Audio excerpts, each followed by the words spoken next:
It's my pleasure to introduce Dr. Michael Green, DO, MBA, FASA. He's a professor and chair of the Department of Anesthesiology at Thomas Jefferson University and clinical leader of enterprise perioperative shared services for Jefferson Health.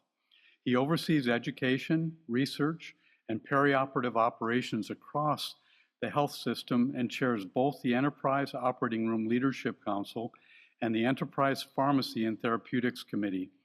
Previously, he's held numerous leadership positions at Hahnemann University Hospital, Drexel College of Medicine, including co-president of the Tenet Physician Governance Council, chief of anesthesiology, and residency program director. Dr. Green earned his medical degree from the University of Medicine and Dentistry of New Jersey, an MBA from Washington State University, and completed leadership training at Harvard. He trained in anesthesiology at Drexel, served on national and state anesthesiology committees, and has authored over 130 publications, edited 3 textbooks, and written more than 25 book chapters. We're honored to have him today. His honors include the Henry Ruth Lifetime Achievement Award, a Distinguished Service Award, and recognition in the Philadelphia Business Journal's People on the Move. He'll be speaking on operating room metrics. Please join me in giving a warm welcome to Dr. Green.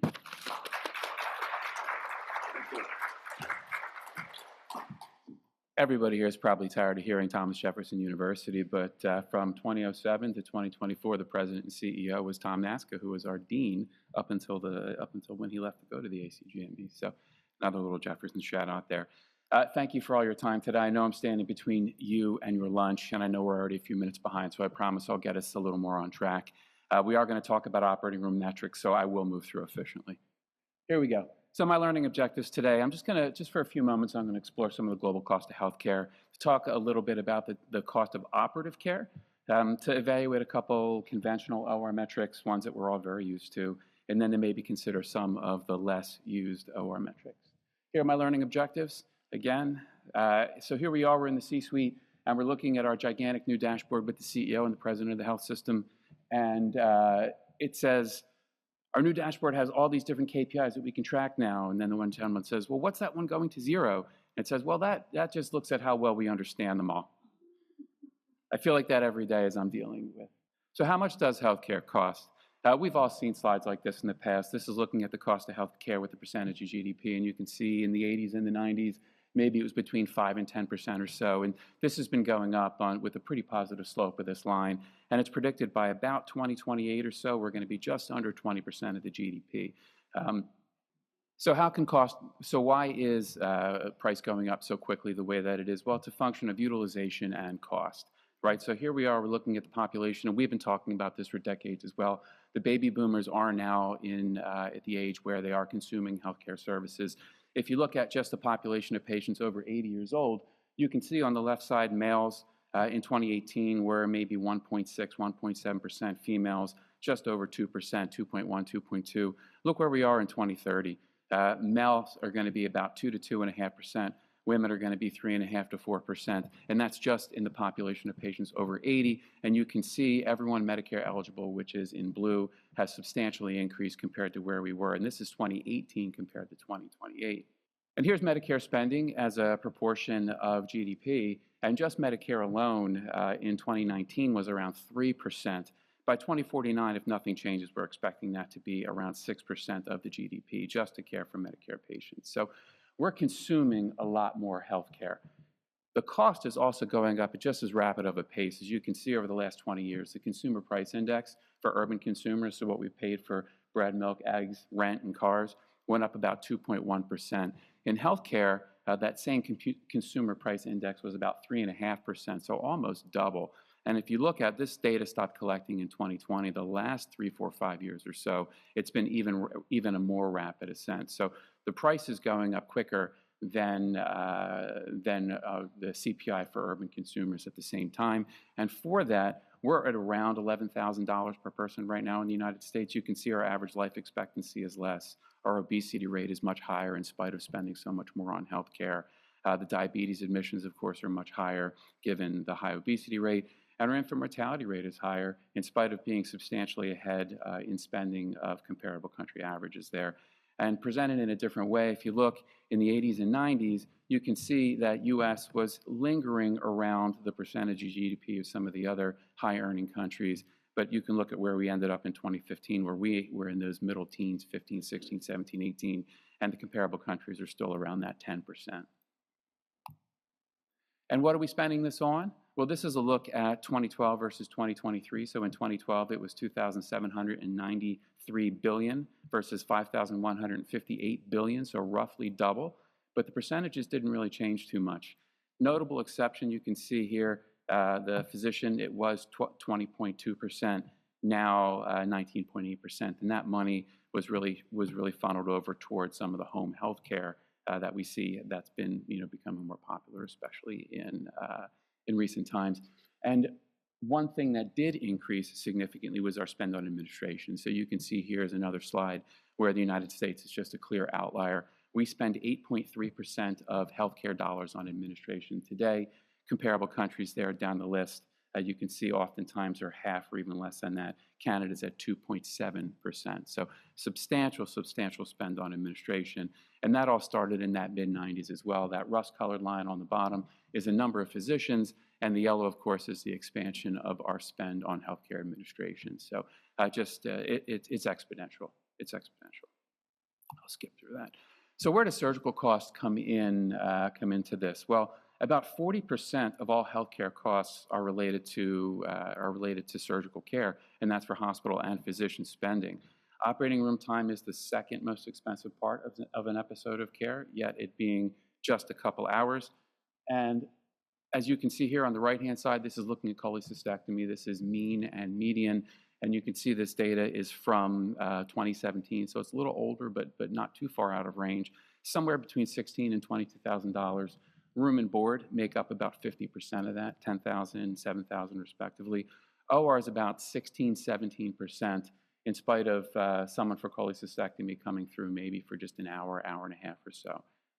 Supplies are third, which they are less than 10%, roughly 8 or 9%. And there's anesthesia there at the bottom, just a couple $100. Now, of course, this is more than this in today's dollar, but nonetheless, you can see where we are, or where we come in reference to an entire episode of care.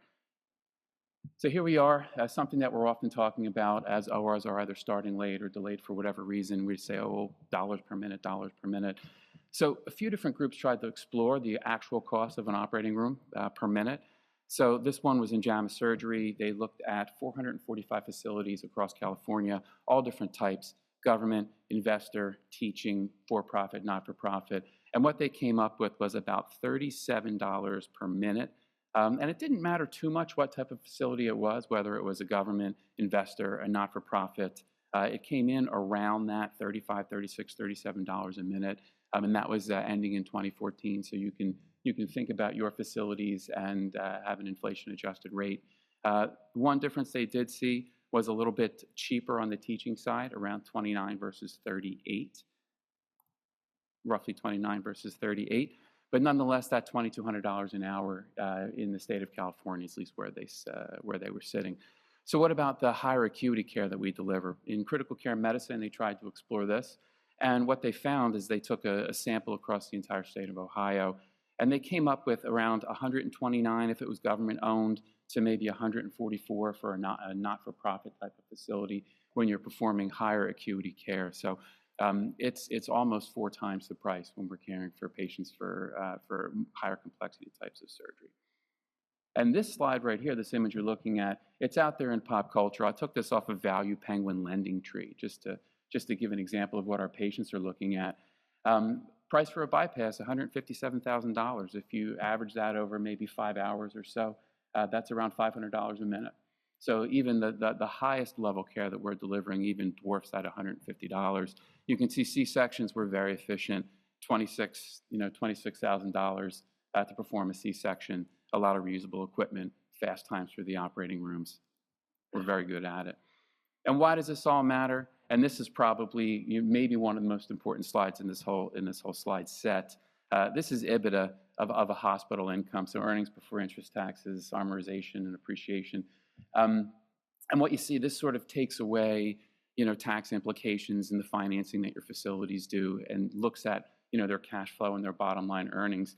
And as we hear, it's about 2/3 surgical and procedural facilities, 20% in the emergency department, 7% everything else. So you have all of your floors full of medical patients. They contribute about 7% to the EBITDA of the facility. And that's why people care. And that's why the operating rooms are the cash register.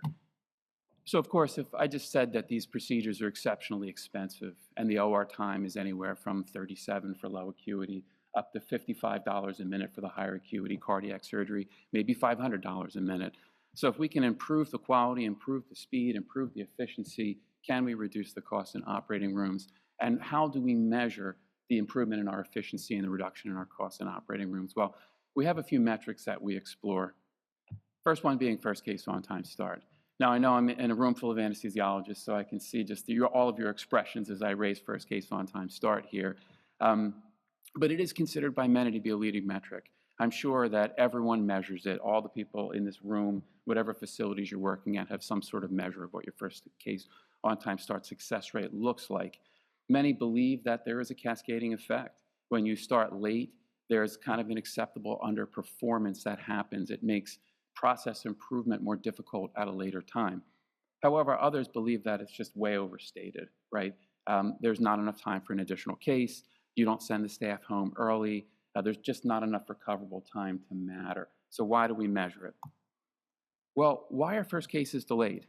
And again, this room already knows this answer, but this was Journal of Investigative Surgery, and they found about 34% of the time it was due to the surgeons. And then on the right-hand side here, you can see that at that 34% of the time, 30 and 50% of the time it was due to late arrival and consent issues. So basically, if your surgeons would arrive on time and do their consents in advance, you could improve your first case on time starts by about 25%, and we would have to do nothing else. All of these elaborate improvement projects that we do can be over. You can also see that about 25% of the time it came in as unknown, and this is when they were studying. So I found that to be very interesting because that's particularly frustrating to me. You can't improve something that you can't define. So they found that about 25% of the time they couldn't define the reason for the delay. And 14% of the time it was anesthesia associated. And of course, that's just because 100% of the time perioperative nursing staff are coding these delays. So A for anesthesia is the first thing they come across. Anyhow, so why do we care about first case on time starts? It's not, to me, it's not necessarily the first case on time starts because we know that that doesn't really yield cost avoidance. It's more the last case on time end, right? So we feel that when we're delaying in the morning, we're delaying at the end of the day. Again, a progressive, acceptable underperformance that goes throughout the course of the day. But this is from the American College of Surgeons, and they looked at the association between first case on time start and last case on time end, and they ran a very elaborate improvement project. They did education for a large number of people, and they developed this program. They called them swim lanes. I can see it doesn't project well, but all this does is it defines where the patient should be at which points in time. So by 6:45, the patient should be in the holding area with the IV. By 7 o'clock, the surgeon should have done their H&P and marked their patient. By 7:20, the anesthesia team should be completed, and by 7:30, the patient should be in the room. And what they did is every one of these points in time here, when there was a fallout, they explored. They investigated every one, and they talked to the teams that were involved, and they tried to come up with process improvement strategies at the point in time. And as you would imagine, of course, what is measured is improved upon. They did increase their first case on time start from 76 to 86%. So they were really doing pretty well. To me, 76% would be fantastic. But what they did show as well was that the last case on time end was 76% more likely if the case started on time. So how can that be? 76% more likely if the case started on time. It's easy from my perspective to say that the whole problem with efficiency throughout the day is just the variance in the surgical performance or the surgical schedule or the patient arrival times. But I think there's a little bit to be said with our team structure when looking at first case on time starts. They guessed about 21.8 minutes of overtime avoidance and roughly about $87,000 in cost reduction of overtime employees. This is another study. It comes from the Netherlands. And what they did is they identified they had about a 43% late first case start. They looked across 8 of their university medical centers, and 190,000 elective cases, and found that over the course of the year, they lost about 452,000 minutes. So what this group did is they just did a national education effort. They didn't go to all the facilities. They didn't develop swim lanes. They didn't have a really tight audit. They just went around and sent out some slide sets and some online learnings about first case on time starts. And what they actually found was that 28% of the variation in their utilization, so surgical minutes over available OR time, right, OR utilization, was associated with first case on time start. And you can see the regression line there. There's some outliers, but it's almost linear. As the first case on time delays increased, the utilization reduced in a pretty linear fashion. And that even got down to short delays in the morning, 4, 5, 6, 8-minute delays on a first case on time starts, yielding 10, 15, 20% utilization deficits later in the day for their operating room. So, pretty strong science behind it. They also felt that they improved patient satisfaction, surgeon satisfaction, and what they called OR practice, which I don't really think is an evidence-based term, but nonetheless, it's more like a citizenship through the operating rooms with this effort. So again, consistency and team performance, it can be a good functional metric, but it takes money to do that, right? You have to increase communication among stakeholders, huddles, training, administrative directors, and all of that comes at a price. So is it the secret sauce? Not so sure. To me, it's also very difficult to appreciate the full economic impact of what can be costly improvement projects. Very difficult to really quantify the amount of time served, and really very few facilities that when you reduce something by a minute, you save a minute on the back end, right? Most of our staffing, it's truly in a step fashion. We bring people in for additional shifts, right? They work 8-hour shifts, 10-hour shifts. If you finish 15 minutes early, you're not going to send a team member home 15 minutes early. It's much more like a fixed cost, whereas your overtime, of course, is on much more variable. So this group, Dexter and Epstein, they're essentially anesthesia data scientists at this point, they tried to define a little bit of the reduction in savings in overtime costs with some of these first case on time improvement projects. And what they did is they looked at 20,000 cases in a 6-room outpatient surgical facility. And what was unique about this, which makes it maybe not as applicable to a lot of the places where we work, is that this center didn't accept cases if they were going to exceed an 8-hour block. So if they weren't scheduled to be done using historical case length by an 8-hour block, then the center did not accept them. They assumed that overutilized time was about twice as expensive as underutilized time, and that's about right. The hourly rate alone is about 1.5 once you start getting into nursing or CRNA overtime. And what they found was that for each minute reduction in tardiness on the first case of the day, only for rooms that had greater than 8 hours of workload yielded about a 1.1 minute reduction in labor costs. So what's that really look like?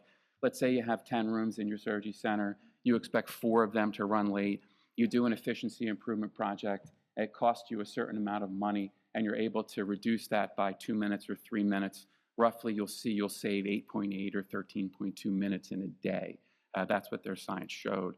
Moving on. Sorry. So that allows you to do a break-even analysis here. So let's say you have a 12-room center with a 75% rate. So 3 are late per day, and they're averaging about 4 minutes. That's kind of a pretty standard. Some might go 8 minutes late, and one might just be 1 or 2 minutes late. About a third of your hours run overtime, which is also about a standard, and they run, maybe just a few minutes late each day. So you do a first case on time improvement project, you're able to reduce your lateness by 50%, which is a pretty successful project, and you're averaging from 4 minutes to 2 minutes. Well, using that table that I just showed you, that gives you about 8.8 minutes of recoverable time. You multiply that by your labor cost per minute. At around $200 an hour, you get $3.35 a minute, and that's going to save you about $30 a day. Annualize it, maybe you'll save about $7,500 a year. Not a huge amount of value. You're looking at 1.5 times at the rate, so you're reducing your expensive time, but at the same time, if you need to hire another person to come in and register patients in the morning, or you need to come in and bring another nursing staff, in order to make sure that you facilitate the patients into the operating room to check patients in, to save your $7,500, probably not going to be worth your while. So, truly a couple considerations to think about. If your hours are running late consistently, if you're at 9 hours or 9.5 hours, schedule 10-hour blocks. It's much more cost efficient to do it that way. Additionally, if your cases are running short, if you're less than 8 hours, then your bottleneck is not OR time. It's not a first case on time start, that's for sure. It's probably something to do with your scheduling efficiency or just the practice pattern of your surgeon, and the contribution margin of those cases should drive the decision making there. First case on time starts are unlikely to do anything for you. If those rooms aren't going to run late, truly it doesn't matter. Let's go to another one, turnover times. Again, this is probably maybe the most common metric that's followed, or at least that's scrutinized. It's so multifactorial, as we all know. It's very commonly used. Number of turnovers is critical. If you've got 2 long cases with a single turnover and you go from 47 to 37 or 37 to 27 minutes, does it really matter? If you go to 47 to 27 minutes, does that really matter? It doesn't create enough time for another case. You're certainly not going to send staff home again for the same reasons that I had mentioned with first case on time starts. That's much more of a fixed type of expense.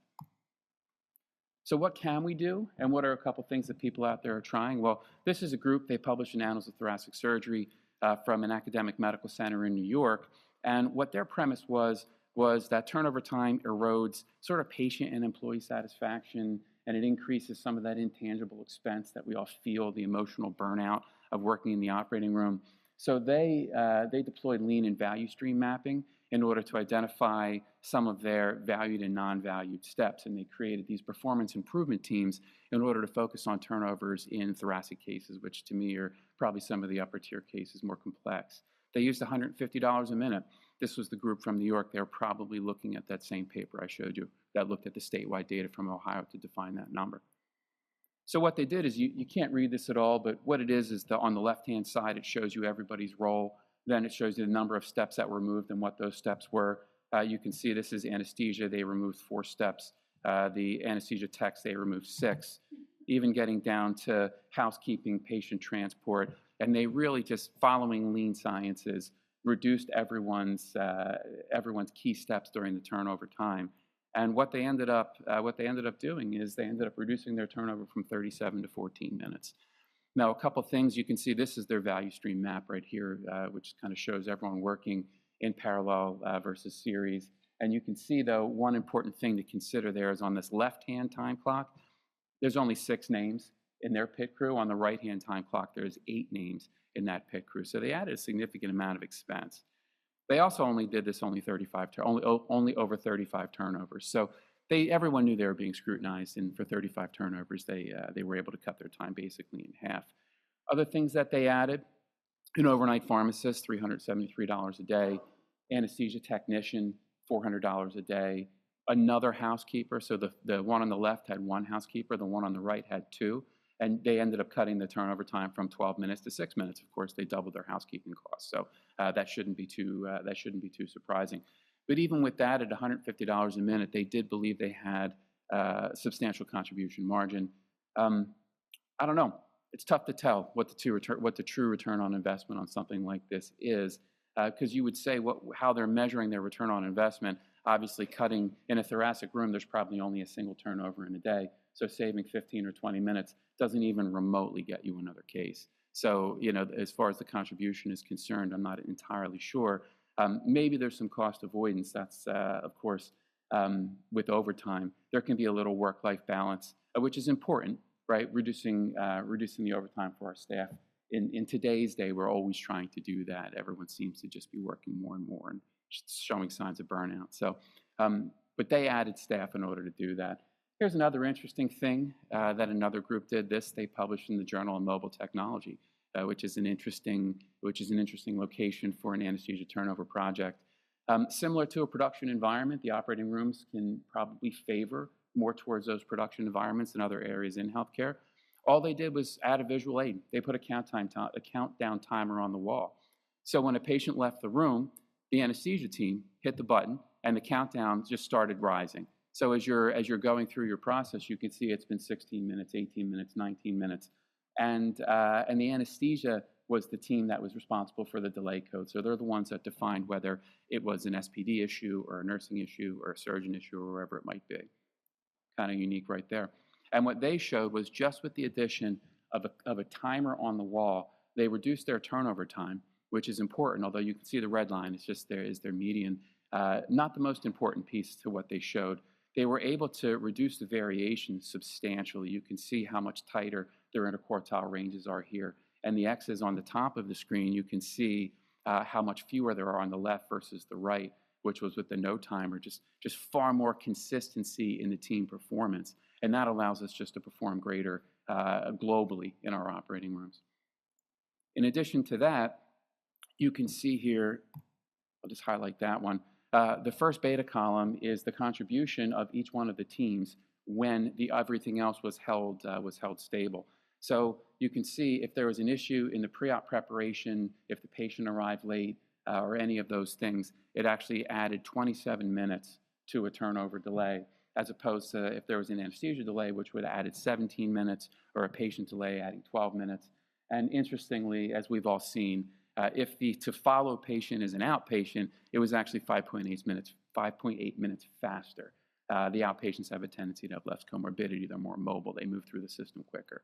But the pre-op phase was really the highest contribution to our delays. So looking at this, are we focusing in the right place? First case on time starts, turnovers. And as you can imagine where I'm going to go with this, this was a study published in 2017. It looked at a large health system, 66,000 surgeries, 1,600 beds, 2.5 million outpatient visits. And what they looked at was just the underutilization of operating room minutes. They had 500-minute blocks, and at baseline, they had 357-minute utilization. So that was about 71%. That's not too bad. That's really not bad of a baseline. Maybe you want to be 75, 80%, depending on how you're measuring. But what they found was first case delays were 3 minutes per block per day. That's where I got those 4 minutes from my other example. Turnovers, only 18 minutes per block per day. And if you combine them both, the underutilized time was only 5.6%. So 1 out of 20 minutes that is unutilized in an operating room can be linked to either a first case on-time start or a prolonged turnover, in spite of the amount of focus that we like to put on it in the perioperative world. Not necessarily as anesthesiologists, but certainly in perioperative medicine. As you can see, the key factors to underutilization, there were 3. Scheduled downtime was 54%. So if we did nothing, if we ran our operating rooms exactly the same way that we do and never tried to improve them, you could reduce your underutilized time by 54% just by focusing on scheduling efficiency. So you have an 8-hour block, you know there's only going to be 6 hours of surgery in it, 2 hours are underutilized. That piece of your schedule makes up 54% of underutilized time. Last minute cancellations make up 21% of your underutilized time. Of course, scheduled downtime is much harder to take on. There's a lot more to your decisions to accept underutilized time when it comes from that way. If you're doing 2 spines in a room in a 10-hour block and it's going to finish at 2:30, the contribution even with that underutilized time is overwhelmingly positive, right? Versus other things that we do in that same operating room. Last minute cancellations, 21% of unutilized time, and we all know you think you have a full day, and then next thing you know, a patient doesn't show up, or maybe they took their Plavix and the surgeon is no longer comfortable with that, and you lose an hour or 2 hours trying to call for an inpatient. The next patient's not available yet; they're still at home. That made up 21% of your unutilized time. And then case length overestimation was the last one, and that was 11% of unutilized time. And that's when we manipulate case times either to fill a block or we shrink case times in order to fit inside of a block in order to make the schedule look better. So, there's no consolidation or there's no, scheduled unutilized time. So surgical case cancellations, I said 21% of the time. The data varies widely, 9 to 44% varying by specialty, what our number of cancellations is. This increase in weight, it definitely leads to worse outcomes. There's data out there to show up to 50% of your surgical cancellations don't return to your system. So every time we watch a patient walk out the door, it's a flip of a coin whether that patient's going to come back to your system or not. That's a loss of a major revenue opportunity, along with not just the utilization opportunity, of course. And why are patients getting canceled? This was a large study. They looked at hundreds of thousands of patients that went through MGH, and about 75% of the time, it was due to pre-hospital type of care, 44% of the time allocated to the patient, and that's just the patient didn't want the surgery anymore or didn't follow the preoperative instructions. 13% of the time capacity related, 20% of the time was workup related. So the patient actually just didn't need the surgery. And on the day of, they decided that the surgery didn't need to happen. And then no real cancellation reason came out to about 11%. And that's all the things like it was a scheduling error, or the patient didn't receive their NPO instruction, just the things that didn't have like a real medical cancellation reason. So of course, when you're looking at things like that, you can imagine you can predict it. You can imagine you can predict it. It falls in three buckets. There's hospital reasons, there's patient-related reasons, there's physician-related reasons. And this was published in Perioperative Nursing. They did a really large retrospective trial and looked at the types of activities that could help improve this. And what they found was three things, three interventions. Number one, schedule block time for emergencies. That way people aren't getting pushed back later in the day. And then your first case is now your second case, and your fourth case is now canceled or sent home or admitted and done the next day. So having true urgent emergent time reduces your underutilized time. The second two things both focus on preoperative. As I said, it was 75% of the reason why we were losing patients. Having a pre-op nurse educate the family about preparation. So just having one of our nursing staff call them in advance to give them instruction reduced it significantly. And the second one was a checklist 2 days prior that really anybody at tech, one of your administrative assistants, could do just to run through the patients to make sure they're going to arrive, on time and stuff like that. And lastly, I talked a little bit about overestimation of time. This study looked at machine learning in order to increase the accuracy here. And what they did is they took 300 data points out of their EMR, and they used that to better predict case length accuracy. You know, we typically go either, the Epic way where you use 10 or 20 of your previous cases with the same CPT code, and then they give you an average, and that's what they put, on the screen, or the surgeons manipulate it, or it's usually a combination of both, right? Epic gives a number, and then the surgeons can either increase or decrease that depending on if they're trying to both fill their block or trying to put another case on. With machine learning, their standard error went from 33 minutes to 3.6 minutes. So in other words, without it, they were 33 minutes off on case length accuracy. With their machine learning, they got down to 3.6 minutes. And all they did was use things just from the EMR, nothing further. Even more importantly, what really causes operational disruption, they were able to improve accuracy within 60 minutes by just under 10%, 8.3%. So this is a measure of that patient who was scheduled for 2 hours and ends up being 4 hours, or ends up kind of blowing up your entire OR schedule in that way. The machine learning, the AI, was able to reduce that significantly as well, and the impact of that is profound. So I'll finish there. I know I went very fast. I apologize for that. But here's your next consultants coming in. I love this cartoon. You need a dashboard application to track your key metrics. That way you'll have more data to ignore when you make your decisions based on company politics. Will this be accurate data? Okay, let's pretend that matters. Thank you.